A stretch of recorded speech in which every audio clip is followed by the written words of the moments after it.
Kids Adventures family. This is Miss Andrea here. Thanks for tuning in. I just wanted to tell everybody that we love you guys. We miss you guys from the Tacoma Park Center. I hope everybody is well, healthy, washing their hands. I know that this is an out of the norm time, but it will be over before you know it. And we will be back at our centers again doing all of the fun and amazing things soon. Today I'm going to be reading to you some of my favorite books. All you need is a cozy spot, a stuffy, some furry friends if you have them, and I'm wearing some of my favorite fuzzy socks. And I'm also using my son's blanket as well. The first book that I'm going to read is called Corby Bear the Entrepreneur by Mark Dawkins, illustrated by Rigo Cruz. Corby Bear is a clever little cub that lives with his mom and dad in a small town called Bearland. One hot summer day, Corby was looking at the toy ads in the newspaper that he was sharing with his dad. "I want this," shouted Corby. His dad looked from behind his paper and asked, "You want what?" "This," said Corby while pointing to a picture of a shiny red bike. "Didn't I just buy you a scooter?" Corby's dad asked. "Yes, but now I want to ride a bike." "Get it for me, please, please, please," he begged. "Well, Corby, if you really want that bike, then you will have to buy it yourself," said his dad. "How do I do that?" Corby asked. Corby's dad put down his paper and told Corby to bring him the ad. He sat Corby on his knee and read the ad to him. "This bike costs $50. Do you have $50? His dad asked. "No, I don't think so," Corby said sadly. "Well, if you can earn $50, then you can buy the bike," his dad stated. "Okay," Corby said. He jumped down and ran to his room. In his room, Corby opened his piggy bank and dumped the money onto his bed. He counted $20 that he earned from his $2 a week allowance from doing chores around the house. The summer would be over before he earned enough money to buy the bike. Corby began thinking of all the different ways he could earn more money. Then he had an idea. He jumped up and ran out of the house to find his neighbors. He found Mr. Bull and asked him, "Mr. Bull, can I rake your leaves this fall for $10 to earn money to buy a bike?" "Yes, Corby," Mr. Bull said. Then he asked another neighbor, "Mrs. Squirrel, can I rake your leaves this fall for $10? "Sure, Corby, that would be great," Mrs. Squirrel replied. Corby walked around the whole neighborhood and found 3 more neighbors that wanted his help for raking up leaves in the fall. Now he needed to talk to his mom and dad. At dinner, Corby told them that he was starting a business and needed to borrow $30. "What is your business?" Corby's mom asked. "Since I am too little to use the lawnmower to cut grass, I plan to rake the neighbors' leaves this fall. 5 of our neighbors have agreed to let me rake their yard for $10 each. I am starting Corby's Lawn Service," Corby said with a smile. "That is a great idea," his mom replied. "But I need to buy an important piece of equipment for my business," Corby said. "What is that?" Corby's dad asked. "I need to buy a bike," replied Corby. "A bike?" asked his dad. "What about a rake?" "Yes, a bike," Corby said. "I need it to help me get around the neighborhood to serve my customers. I can use our old rake in the garage."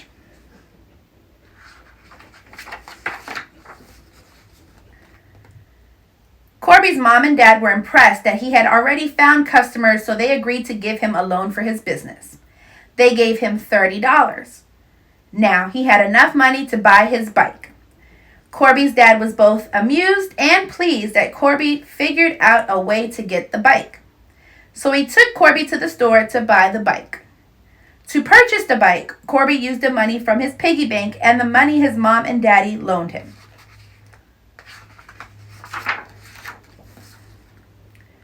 Corby came home and rode his shiny new bike for the remainder of the summer.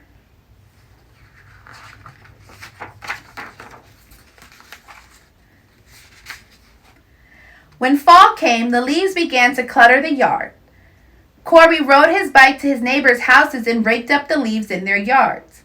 Each neighbor gave him $10 as promised. He even gained 2 more customers, one of which was his dad. At the end of the day, Corby had earned a total of $70 from 7 customers.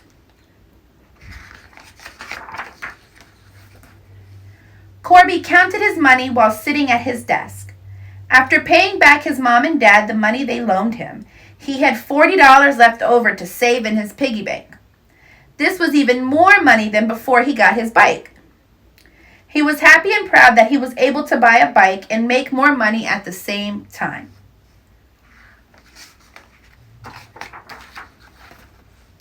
That night, while lying in bed, Corby thought about what his next business would be. As he fell asleep, his mind began to fill up with many different ways to earn money.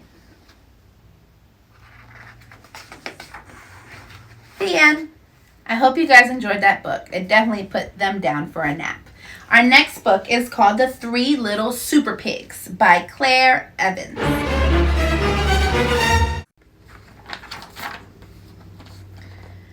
Once upon a time, there were 3 little pigs who captured the big bad wolf in the house made of bricks. The hungry wolf fell down the little pig's chimney into a big pan of boiling water. He huffed and he puffed, but it was no use. He had fallen right into the pig's trap. "I'll get you one day, little pigs," the angry wolf shouted as he was carted off to prison. With smiles on their snouts, the 3 little pigs waved goodbye to the big bad villain. The citizens of Fairyland were very happy that the big bad wolf had been defeated. The little pigs were awarded special superhero status and became known as the 3 Little Super Pigs. Working together, they all rebuilt the whole town out of bricks to keep everyone safe. "We love you, Super Pigs!" From that moment on, the Super Pigs spent all their days being heroes and enjoying their newfound fame. When they weren't greeting their fans, they were fighting crime and stopping nursery rhyme bad guys. Meanwhile, deep inside, happily never after prison, the very angry big bad wolf was hungrily plotting his revenge in his cold and dreary cell. A few weeks later, the Super Pigs were called to investigate a new crime. Mysteriously, one by one, bricks were starting to disappear all around Fairyland. This was very strange. The Super Pigs were on the case. Later that day, they received some shocking news. The big bad wolf has escaped! The residents of Fairyland were scared and once again turned to the Super Pigs for help. "Don't worry," the 3 heroes boasted. "We'll find that wolf and we'll make him pay."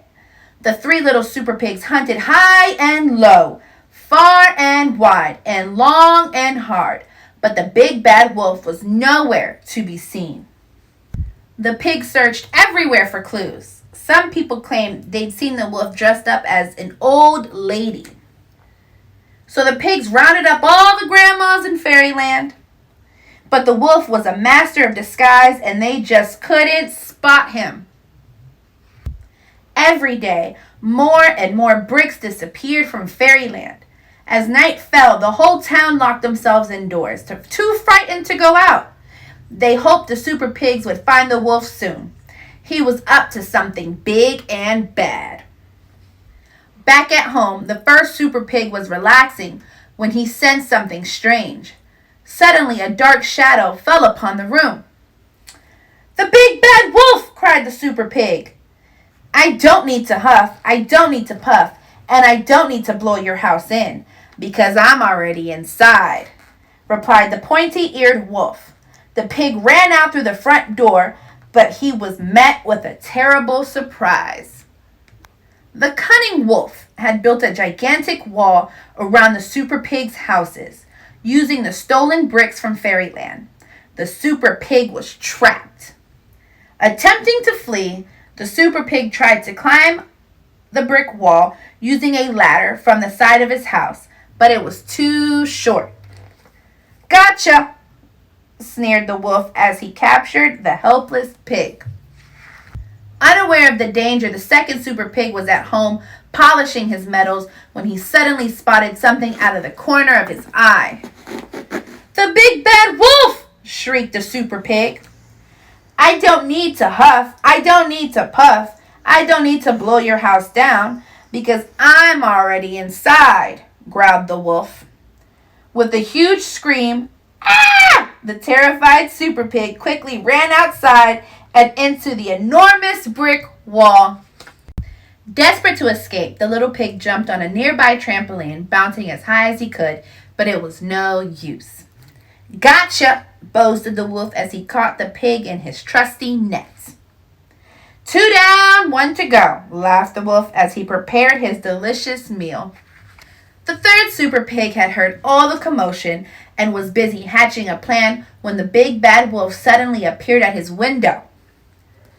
The Super Pig grabbed his gear, raced straight out of the front door, and down the path as quickly as the little legs could carry him. Working quickly, he freed his captured brothers from their tight pastry blankets. But it was not quick enough. Ha ha ha! There's nowhere to run and nowhere to hide. I've built a wall around your houses, and now you're trapped inside, laughed the hungry wolf. You're no Super Pigs. You're my dinner. I don't think so, shouted the third Super Pig. He whispered to his brothers, ready, set, let's go. And in a flash, they blasted off high into the night sky. The clever brother had outsmarted the silly wolf again, using his jetpack invention to save the day. The Super Pigs had left the big bad wolf trapped in his own self-built brick prison. The angry wolf raised his fists. I'll get you yet, little pigs! Up in the sky, the 3 Super Pigs laughed out loud. You'll never get us, not by the hairs of our chinny chin chins. And down below, the citizens of Fairyland cheered, wow, pigs really can fly! The 3 little pigs had saved Fairyland from the big bad wolf once again. They truly were superheroes. Hooray for the 3 little Super Pigs. The end. I hope you enjoyed that book. That book was actually really funny. Our last book is called The Little Girl Who Didn't Want to Go to Bed by Dave Ingledale. There once was a little girl who didn't want to go to bed. She'd rather have been doing the laundry, or hiding in the attic, or even cleaning the toilet.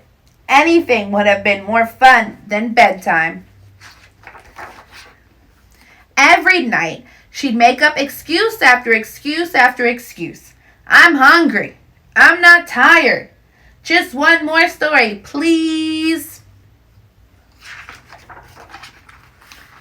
Even after the lights were out, the little girl would lie awake imagining all the fun that must have been going on without her.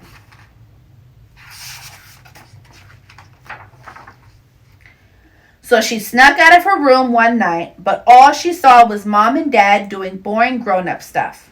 Please go back to bed, dear, Mom told her.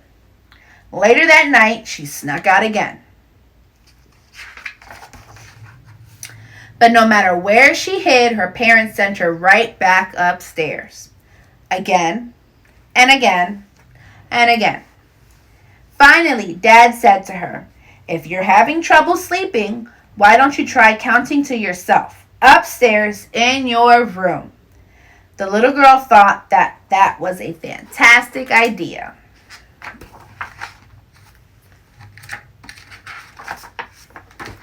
She blew 10 beautiful, bouncy bubbles.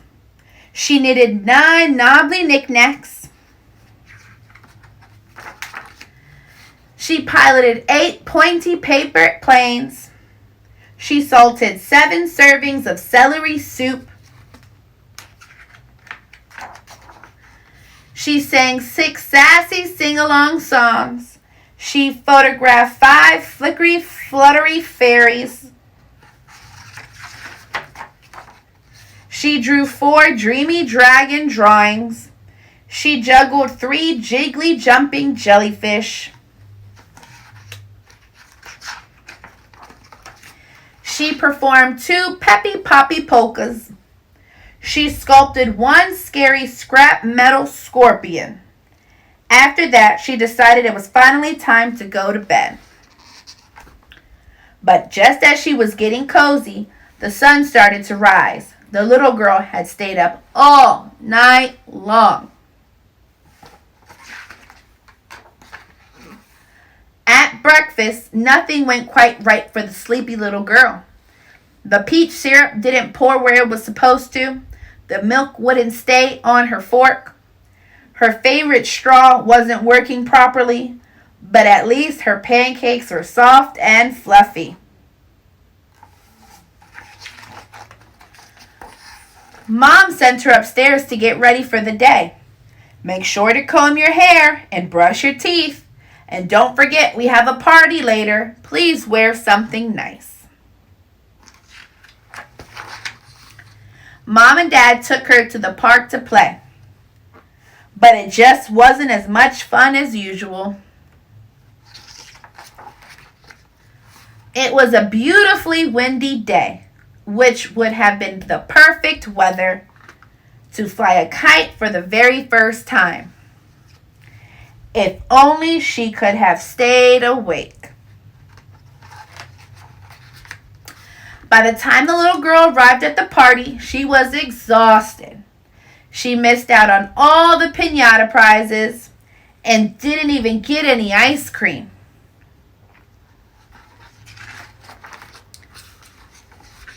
During dinner, Mom and Dad couldn't stop talking about all the fun things the family had done together that day. But the little girl couldn't remember any of it. She had slept through the best day ever. That night, the little girl fell into a peaceful sleep, dreaming about all the fun tomorrow would bring. And Mom and Dad went back to doing their boring grown-up stuff. The end. Thanks for listening to Storytime with Miss Andrea. I hope you guys enjoyed all of these stories. We will see you guys soon. We love you. We miss you. Wash those hands. Stay healthy. Peace.